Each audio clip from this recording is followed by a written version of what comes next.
6절에서부터 11절 말씀까지입니다. 신약성경 고린도전서 2장 6절에서부터 11절 말씀까지입니다. 제가 가지고 있는 성경으로는 265페이지입니다. 한 절씩 교독하시겠습니다. 6절 말씀 제가 먼저 교독합니다.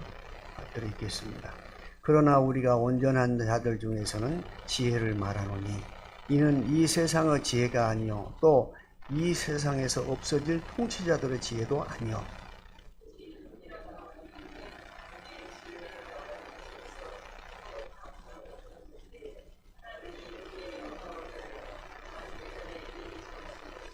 이 지혜는 이 세대의 통치자들이 한 사람도 알지 못하였나니 만일 알았더라면 영광의 주를 십자가에 못 박지 아니하였으리라.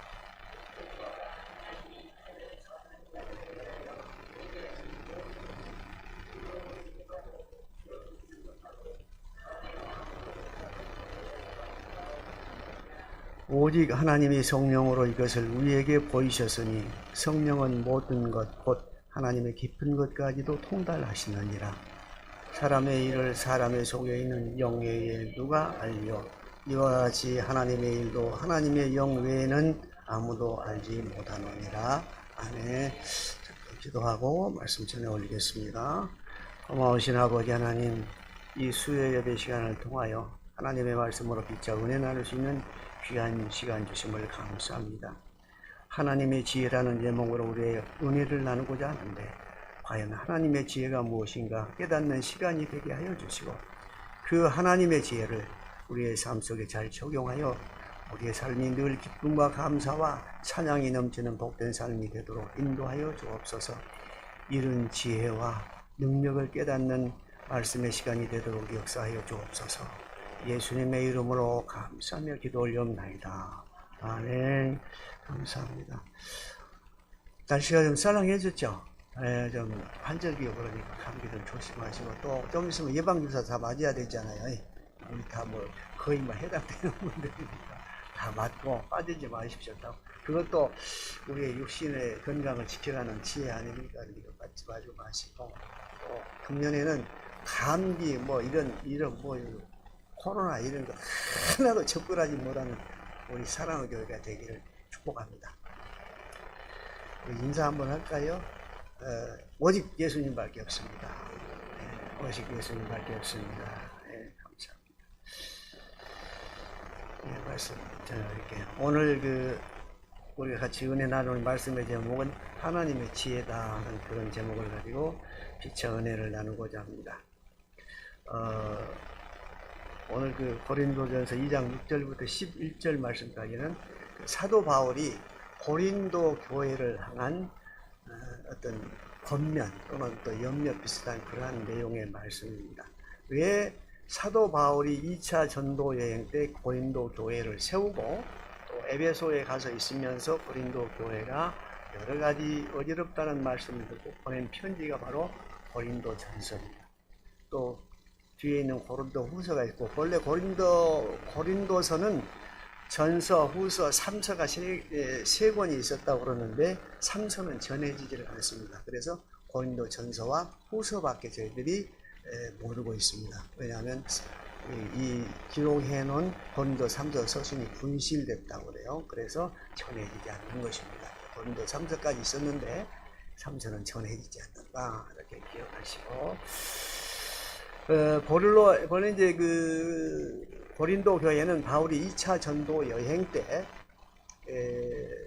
그리스의 아덴에서 철학자들과 변론을 했어요. 변론을 했는데 철학적으로 예수님의 복음을 전하려고 했어요. 그러나 거기서는 실패를 하고 말았습니다. 사도 바울은 가는 곳마다 성령의 열매가 있고 복음의 열매가 있었는데 아덴에 가서는 실패를 했어요. 그래서 요즘 같으면 우울증에 빠져가지고 고린도를 온 거예요. 고린도를 와가지고 거기서 브리스길라와 아굴라 부부를 만나가지고 거기에서 이제 숙식을 제공받으면서 거기에서 머물면서 다시 회복을 하는 거예요.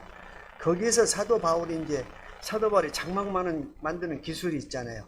그들은 이제 유대민족들은 유목민족들이니까 장막 만드는 기술이 우리식으로 얘기하면 건축 기술이거든요. 그 기술을 가지고 거기서 하면서 이제 선교 힘을 좀 모아가지고 고린도 교회를 브리스길라와 아굴라와 같이 세우고, 그러고 같이 또 브리스길라와 아굴라도 에베소로 가는 사도 바울을 따라가서 거기 가서 또 사도 바울을 섬깁니다. 얼마나 충성스러운 분인들인지 몰라요. 참 좋은 분들을 만났어요.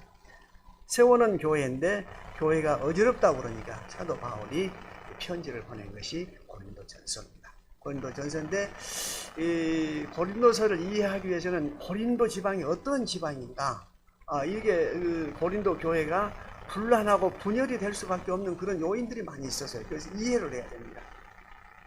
고린도라고 하는 도시는 그리스도 지금은 그리스 남서쪽에 있는 반도입니다. 반도가 그 펠레폰네소스 반도라고 하는 것이 있는데 그 들어가는 입구에 있는 항구 도시예요. 항구 도시인데 동쪽으로는 에게해가 있었고 북서쪽으로는 아도니아 해가 있어가지고 양쪽에 바다가 붙어 있어요. 근데 펠레폰네소스 반도가 이렇게 고구마처럼 푹 이렇게 바다로 푹 나와 있어요. 그러니까 로마 쪽에 지중해 쪽에서 오는 배들이 이쪽 항구로 오려면 외항을 돌아서 와야 되고, 그렇기 때문에 풍랑의 위험과 여러 가지 바다의 위험도 있고, 그때는 또 해적들이 많았잖아요. 그렇기 때문에 아도니아 해 쪽으로 북쪽으로 배가 북서쪽으로 와가지고 거기서 짐을 전부 내려요. 그래가지고 동쪽에 있는 바다로 전부 보내. 그러니까 배가 비죠. 배가 짐을 전부 내리면 이동을 하면 비니까 그 배를 육지로 끌어올려요. 끌어올려가지고 이쪽 배로 띄워. 그렇게 해서 무역을 했던 그런 도시예요. 그러니까 얼마나 인구는 약 12만 정도 되는데 아주 일하는 근로자들이 많았던, 요즘식으로 말하면 근로자들이 많았던 그러한 도시였어요. 그리고 이제 무역 항구고 그러기 때문에 돈이 많고 흥청망청하고 또 여러 나라에서 온 이방 민족들의 그 잡신들이 다 모여든 그런 도시였어요. 그래서 큰 신전만 12개의 신전이 있었다고 그래요. 큰 신전만, 적은 건 놔두고. 그래서 여러 가지 이제 그러한 그 사회적으로 복잡한 문제가 있고, 그 이방 종교들의 풍속은 맨 마지막에 종교 행사가 성창이 있어가지고 그 신전에 있는 여자들이 있어요. 그래가지고 여기 오는 남자들과 유혹을 하는 거죠. 그래가지고 성관계를 맺고, 이렇기 때문에 얼마나 성도덕적으로 문란했던 그런 도시고, 현란하면서도 휘황찬란하면서도 모든 악이 다 집결해 있는 그러한 도시가 곧 고린도였습니다. 여기에 있는 세워진 고린도 교회는 외부의 영향을 받지 않을 수가 없죠. 그래서 이러한 세속적인 문화가 전부 들어와서 고린도 교회를 어지럽히고 있습니다. 외적으로는 세속 문화가 와서 고린도 교회를 어지럽히고, 내적으로는 이제 그 여러 가지 파가 있습니다. 여러 가지 파가 있어가지고 바울파, 또 개바파, 그리스도파, 그래가지고 성도를 내에서 교파가 분열돼요. 분열될 뿐만 아니라 또 빈부의 격차가 심해져가지고 가난한 사람들은 아주 천시를 받는 그런 교회였습니다. 그렇기 때문에 이러한 여러 가지 문제를 많이 안고 있는 그런 교회에서, 이런 교회에 어떻게 되면 이러한 분열을 해결하고 교회가 온전히 하나님의 복음의 말씀의 진리 위에 설 것인가 하는 것을 염두에 두면서 사도 바울이 오늘 본문 말씀을 권면하는 편지 형식으로 해서 보냅니다. 오늘 6절에 앞선 그 1절 5절에서는 사도 바울이 십자가의 도만을 전했는데 순수한 복음이 아닌 이단의 복음들이 고린도 교회를 어지럽히고 있었다 하는 것을 지적하고 있고, 또 오늘 본문 말씀인 6절부터 16절에서는 당시 고린도 교회의 분열이 하나님의 지혜를 온전히 깨닫지 못함으로 발생한 것이다. 하나님의 복음의 진리를 올바로 깨닫지 못했기 때문에 발생한 것이다 하는 그러한 내용의 지적의 말씀을 하면서 너희들이 하나로 합쳐져서 이러한 문제들을 극복해야 된다 하는 권면의 말씀이 간접적으로 표시가 되어 있습니다. 6절에서 7절 말씀 우리 한번 같이 읽어보실까요? 본문 6절 7절 말씀.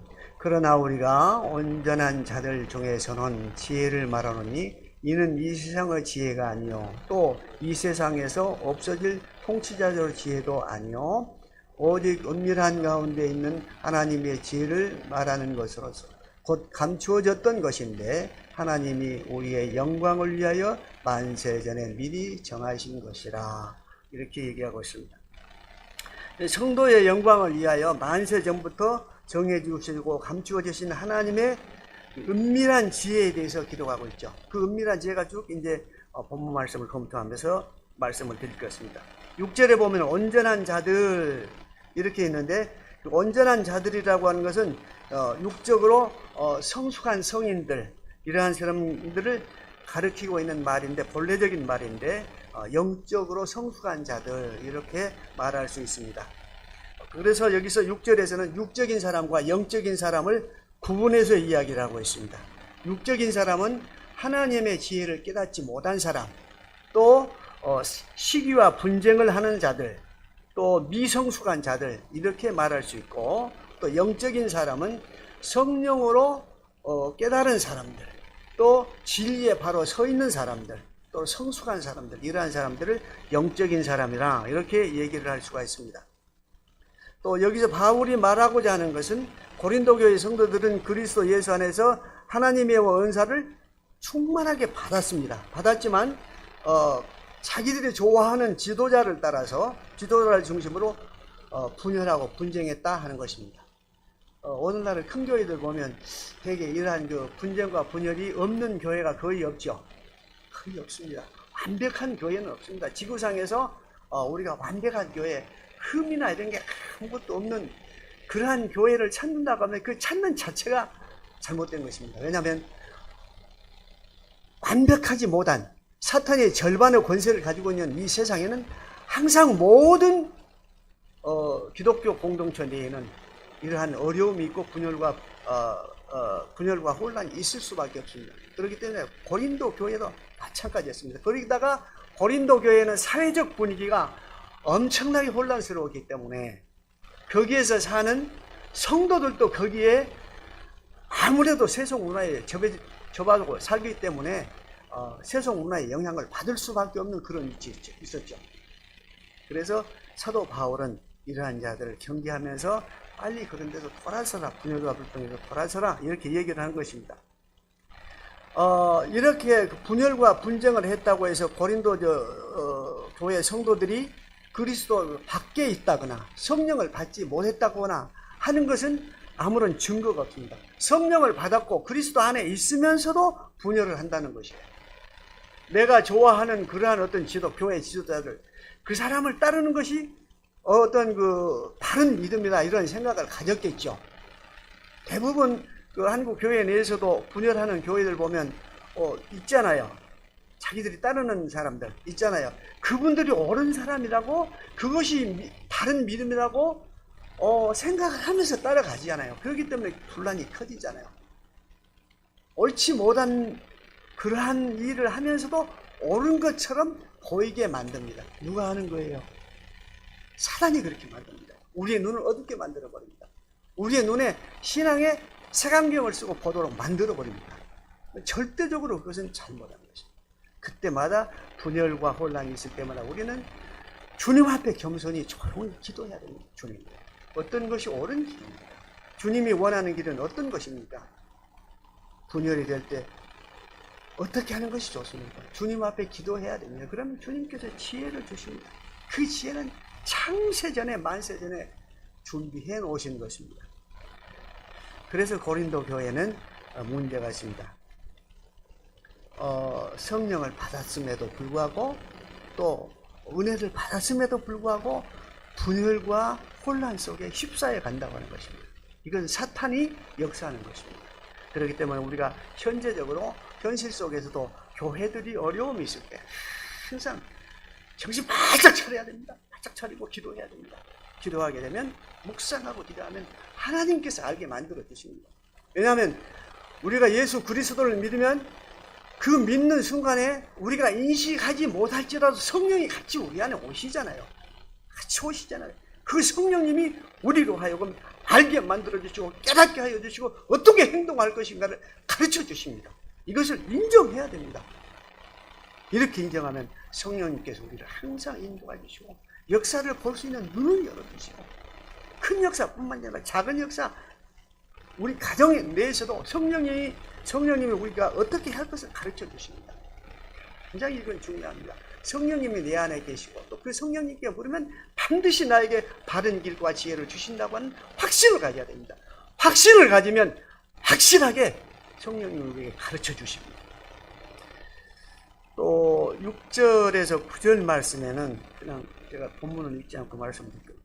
바울을 계속적으로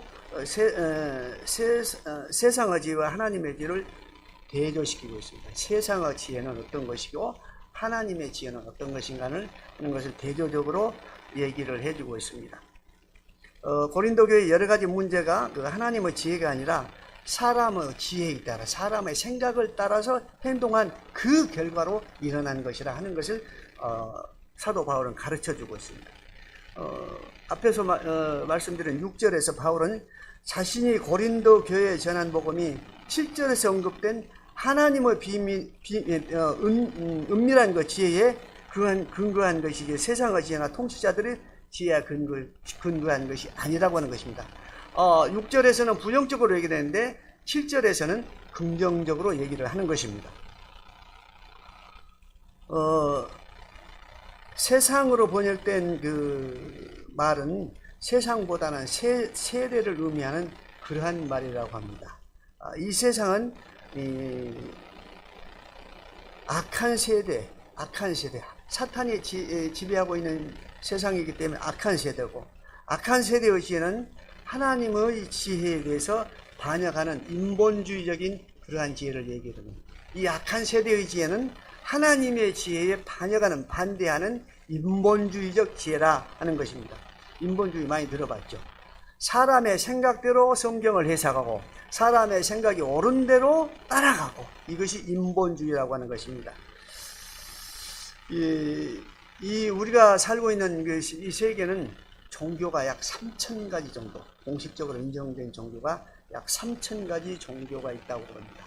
이 3,000가지 종교는 인간 세상이 점점 발전하고 이렇게 확대되면서 이 부족이 확대되고 또 부족이 확대돼서 국가가 되고 국가가 점차 확대되면서 생겨난 종교들이 대부분입니다. 약 3,000가지 종교가 있다고 하는데 이 3,000가지 이 세상의 종교는 창세 전에 지구가 생겨나기 전에 있었을까요? 없었을까요? 3,000가지 종교가 이 지구가 하나님께서 천지 창조를 하시기 전에 있었을까요? 없었을까요? 3,000가지 종교는 인간의 집단들이 확장되고 부족이 확장이 되고 부족이 확장이 되면서 국가가 되고 그런 과정에서 생겨난 종교들입니다. 창세 전에 지구가 생겨나기 전에 이 3,000개의 종교가 있었을까요? 없었을까요? 없었습니다. 없었습니다. 당연히 없었습니다. 그것을 제가 묻고자 하는 것입니다. 이것이 하나님의 지혜입니다. 3,000개의 종교가 지구가 생겨나고 인구가 점점 확장되고 팽창하면서 생겨난 종교들입니다. 그러나 하나님의 종교는, 우리 기독교는 창세 전에 있었어요? 없었어요? 있었어요? 없었어요? 예? 있었어요. 에베소서 1장 4절, 그거는 우리가 한번 찾아봅시다. 분명하게 우리에게 가르쳐 주시니까 한번 찾아봅시다. 에베소서 1장 4절.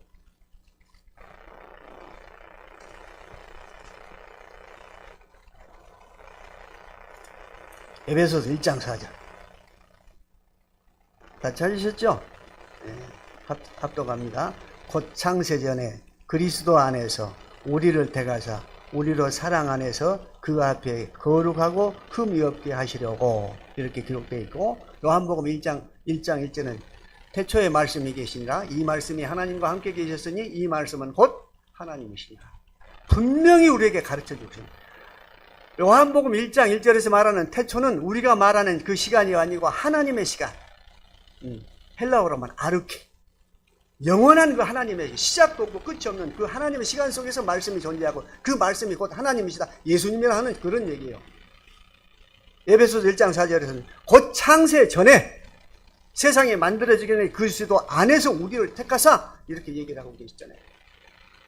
택하신다는 택함과 예정은 좀 다른 말입니다. 택함은 구원과 관련된 말이고, 예정은 창조에서부터 종말까지 모든 하나님의 역사, 그것을 예정이라 이렇게 얘기를 합니다. 그러니까 보편적으로 다른 교단에서 칼빈의 예정 교리를 뭐 이단이라고 하는 그 시비가 있기는 있습니다. 근데 칼빈의 예정 교리를 잘 모르기 때문에 그래요.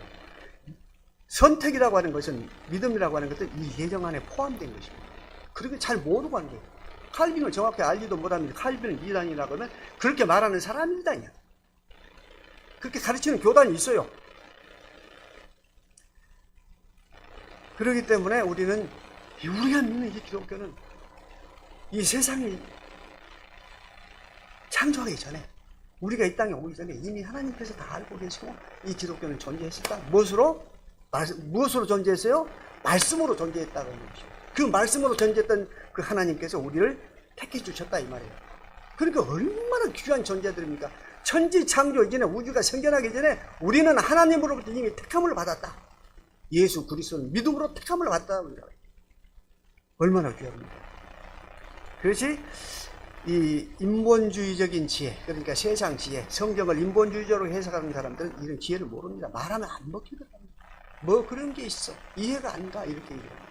그러나 정말로 귀중한 하나님께서 우리에게는 지혜입니다. 깨달음이 있어야 됩니다.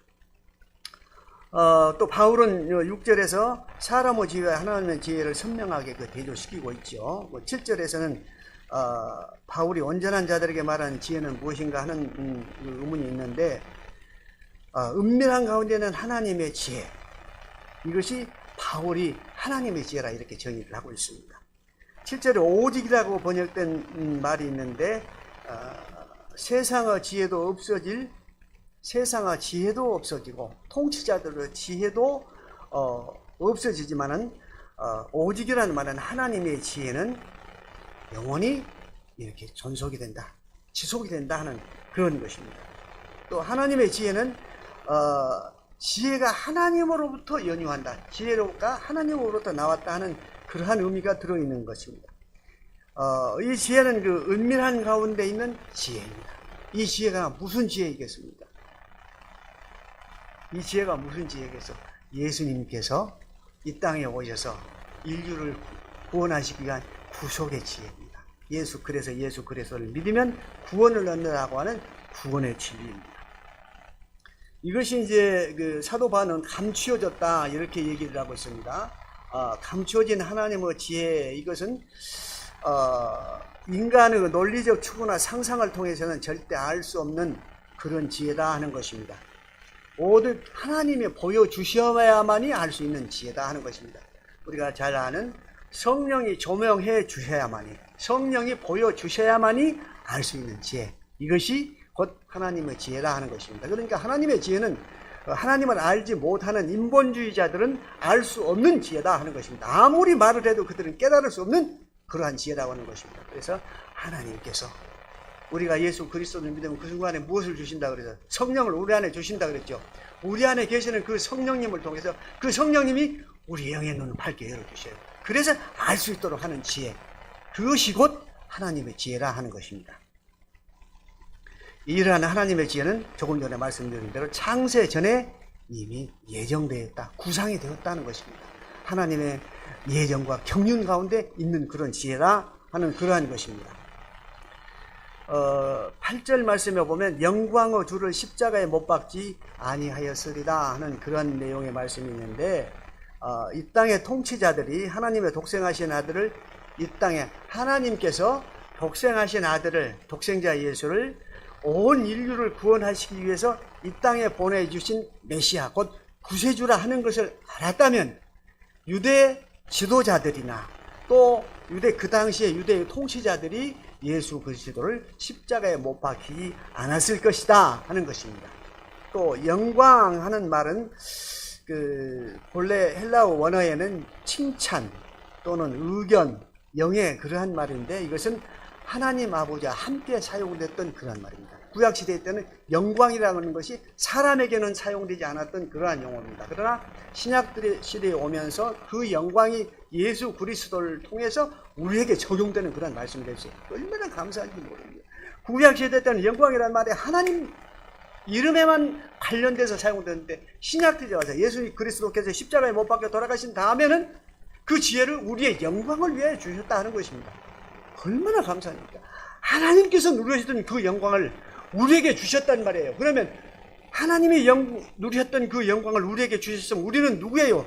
하나님 그 영광을 누릴 수 있는 우리는 하나님의 자녀잖아요.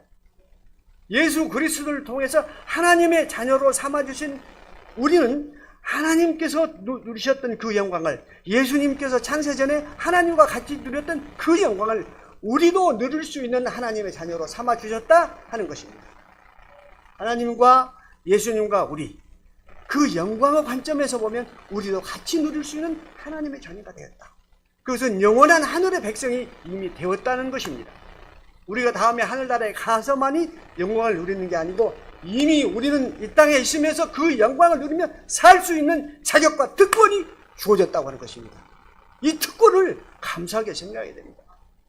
그래서 우리가 세상을 살면서 힘들고 어려운 일이 없는 사람이 누가 있겠습니까? 그리고 몸이 완벽하게 건강한 사람이 누가 있겠습니까? 그러나 불편한 가운데도 하나님께서 내게 주신 영광, 하나님께서 내게 주신 특권, 그 특권이 있기에 어려움 가운데서도 우리는 영광을 누리며 기쁨을 누리며 살 수 있는 것입니다. 그래서 이것이 하나님께서 우리에게 주신 지혜들입니다. 하나도 알지 못하였나니 8절 말씀에 그런 말씀이 있습니다. 하나도 알지 못하느니 그런 말씀이 있는데 하나님은 그 심오한 깊은 구원의 계획을 세상의 지혜로는 알 수 없다는 것을 이렇게 표현하는 것입니다. 하나님께서 그 비밀을 깨닫고 허락하지 않으신다면 감추어진 상태로 그대로 계속될 수밖에 없습니다. 그러나 이러한 그 영적 무지는 하나님에 대한 배반으로 나타나기 때문에 예수 그리스도를 구주로 믿는 자에게는 밝혀주십니다. 그 영적 지혜, 하나님의 지혜가 무엇인가 하는 것을 밝혀줍니다. 9절 말씀에 보면 이제 9절 말씀에 제가 한번 읽어드릴게요.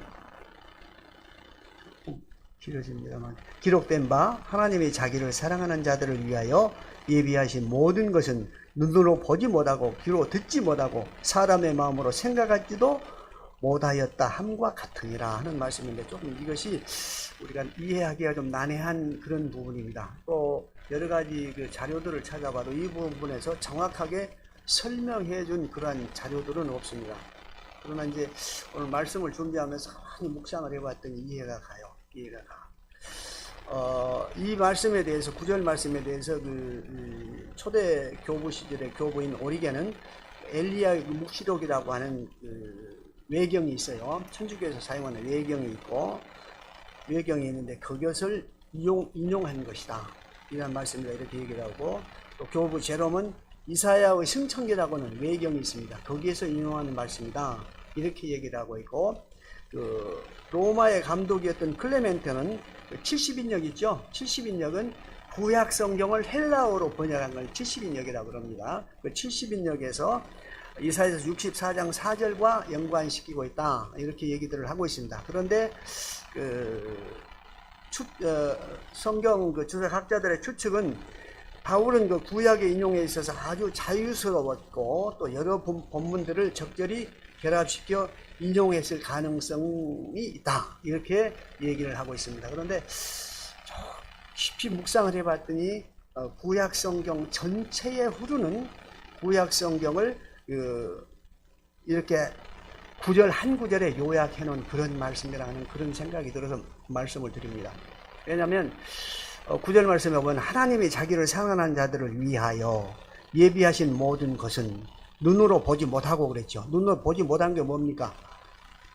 이스라엘 백성들이 출애굽할 때 광야 생활에서 눈으로 보지 못한 만나를 먹고 메추라기를 먹고 신발이 헤어지지 않냐고 발이 부르트지 않고 옷이 헤어지지 않았다는 그런 말씀이 있죠. 눈으로 보지 못하고 그 다음에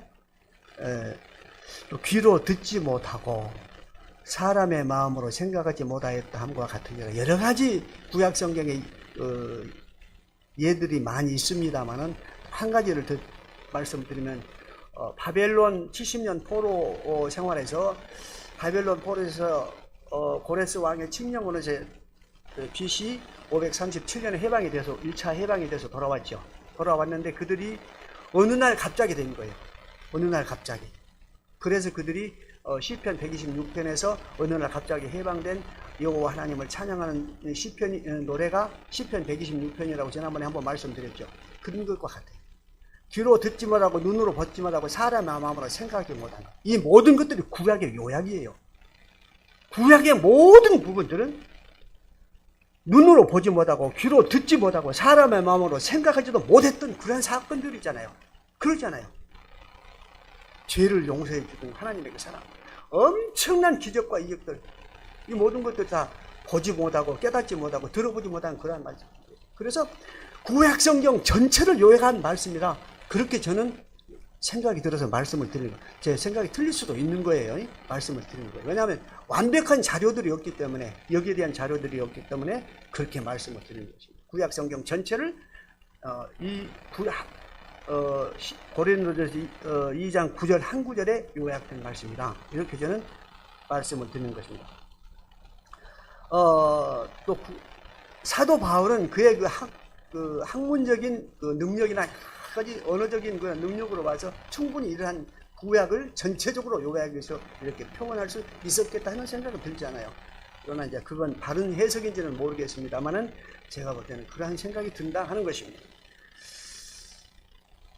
하나님의 지혜 또 말씀이 드리는데 7절에서 언급한 같이 우리의 영광을 위하여 미리 정하신 것, 이것이 하나님의 지혜입니다. 이 지혜는 하나님의 자기를 사랑하는 자를 위하여 예비하는 것이다.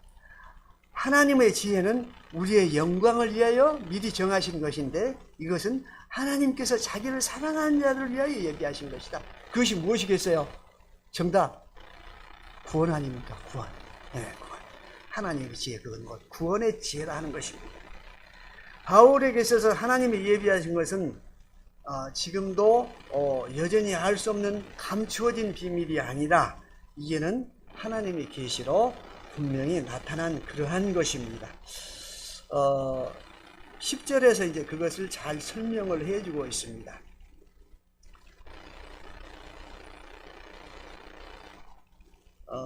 10절에 우리 한번 볼까요? 함께 합독합니다. 오직 하나님이 성령으로 이것을 우리에게 보이셨으니 성령은 모든 것 곧 하나님의 깊은 것까지도 통달하시니라. 앞에서 다시 설명 말씀을 드렸습니다. 우리 안에 계신 성령님이 우리 안에 계신 성령님이 우리를 하여금 깨닫도록 해주신다는 것입니다. 이것이 하나님의 지혜라 하는 것입니다. 하나님의 지혜는 미리 예비하신 것인데 과거에는 은밀하게 간직해 두셨는데 우리에게 알게 하셨고, 우리에게 알게 하신 것은 1차적으로 사도들에게 알게 하여 주시고, 오늘 고린도 전서의 그 편지를 받는 고린도 성도들에게 알게 하셨고, 오늘날에는 모든 성도들에게 예수 그리스도를 구주로 영접하는 모든 성도들에게 알게 하신 것이다. 이것이 곧 하나님의 지혜다. 그 지혜는 곧 구원의 지혜다 하는 것입니다. 이것이 곧 하나님의 지혜다 하는 것입니다. 주석가 P라고 하는 분이 있는데 그분은 이렇게 얘기를 했습니다. 하나님의 지혜는 하나님의 백성에 의해서만 깨달을 수 있다. 그것은 그들만이 성령을 가지고 있기 때문이다. 하나님의 백성이 되면, 예수 그리스도를 구주로 영접하게 되면 성령이 우리 안에 오신다 그랬잖아요. 그러면 우리는 하나님의 백성이 된다고 그랬잖아요. 그 하나님의 백성들만이 깨달을 수 있는 것이다. 구약시대 때는 영광을 하나님께만 사용했는데 그 영광이 예수 그리스도가 이 땅에 오심으로 인해서, 그 영광을 다 버리고 오심으로 인해서 우리를 위하여 십자가에 못 박혀 돌아가셨다. 그래서 우리를, 그것을 믿는 자에게 자녀로 삼아주셨다. 그 자녀는 곧 하나님의 영광을 위하여 자녀들이다. 그렇기 때문에 구약시대 때 누렸던 그 하나님의 영광, 그 영광은 예수 그리스도가 오심으로 인해 하나님의 자녀가 우리도 누릴 수 있는 영광이 되었다. 이 세상을 살면서 그 영광의 특권을 누리며 살 수 있는 자녀로 만들어 주셨다 하는 것입니다. 얼마나 감사한 일입니까? 11절에서는 바울은 사람의 속사정을 그 사람의 영 외에는 알 수 없다는 그 비유를 통해서 하나님의 사정도 하나님의 영인 성령만이 알 수 있다 하는 그러한 내용의 말씀을 우리에게 들려주고 있습니다. 하나님 속에 있는 영, 이것은 그 남녀의 구별 없는 보편적인 인간 속에 존재하는 그 자아의식이 있는 그 영입니다. 우리가 육신적으로는 남자, 여자가 구분이 되는데 우리의 영은 남자와 여자가 구분이 됩니까? 안 됩니까? 우리의 영은 아니에요. 같습니다. 남자의 영이나 여자의 영이나 똑같은 겁니다. 우리의 영은 남자, 여자 구분이 아닙니다. 우리의 육신은 남녀의 구분이 있는데 우리의 영은 남녀의 구분이 되지 않죠. 그 얘기를 하고 있는 것입니다. 바울이 그 하나님의 지혜인 복음이 성령의 계시에 의해서만 알려진다고 계속해서 11절까지 강변하고 있는 것입니다. 바울은 또한 이와 같이 구원의 진리는 성령을 통해서만 알 수 있다는 사실을 명확히 함으로 인해서 인간적인 요소가 아니라 성령을 통해서 교회가 하나가 되도록 뭉쳐야 된다고 하는 것을 암시하고 있습니다. 그러니까 바울은 이러한 우리의 구원의 문제를 가지고 구원의 확신을 가진 고린도 교회 성도들은 여러 가지 분열이나 세속적인 그러한 문제를 차단하고 분열을 해결함으로 인해서 교회가 하나가 되어야 된다 하는 것을 말하고 있습니다. 로마서 8장 28절에서 우리에게 그 말씀을 하고 있죠. 로마서 8장 28절 우리 한번 찾아서 읽어보실까요? 로마서 8장 28절.